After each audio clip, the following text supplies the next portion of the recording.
जल्दी चलो, खजाना हासिल करते हैं। हमें बाकियों से पहले सबसे अनोखे खजाने तक पहुंचना ही होगा। जैसी लोगों ने ये आवाज सुनी तो हर कोई तेजी से आगे बढ़ने लगा। इस दौरान नक्काश दल के तीनों बादशाह भी तेजी से आगे बढ़ गए थे और सीधे तालाब के बीच में दिखती ढेर सारी रोशनियों की तरफ जाते गए। उनके जितने ही ताकतवर बाकी योद्धा भी रोशनियों की तरफ ही आ रहे थे। इसी के साथ तालाब में चारों तरफ खतरनाक शक्तियां फैल गईं और सभी दलों के बीच हंगामा मच गया। हवा की तेज आवाजें सुनाई देती रहीं और परछाइयां तालाब की तरफ बढ़ती रहीं। इन परछाइयों में से बेहद खतरनाक शक्तियां निकल रही थीं। इसी के साथ सबसे ताकतवर योद्धा एक दूसरे से टकराने लगे, क्योंकि सभी बाकियों से पहले खजाने तक पहुंचना चाहते थे। लेकिन जैसे ही वो उस भंवर के ऊपर पहुंचे तो अचानक उसमें से हरे रंग की रोशनी निकलने लगी, जिसने सभी योद्धाओं पर हमला कर दिया। इस अचानक हुए हमले से हर कोई हैरान रह गया था, मगर ऐन वक्त पर सभी ने अपनी शक्तियों की मदद से खुद को जैसे तैसे बचाया।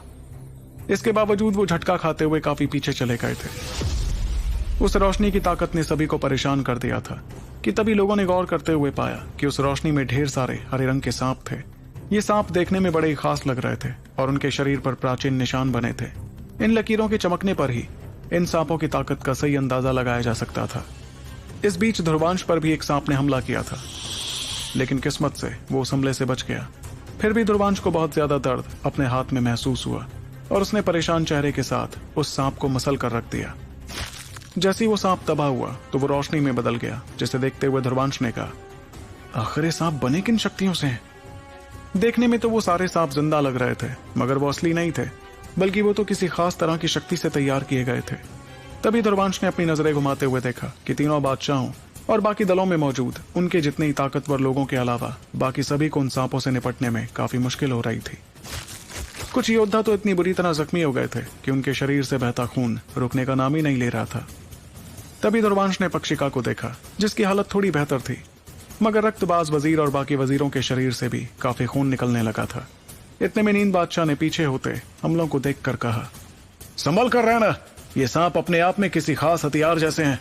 इनका इस्तेमाल चेतना शक्तियों को खत्म करने में किया जाता है। वजीरों, अपने अपने गुट बना लो। गिद्ध बादशाह और आवाम बादशाह, तुम दोनों मेरे साथ चलो, हम जाकर खजाना हासिल करते हैं।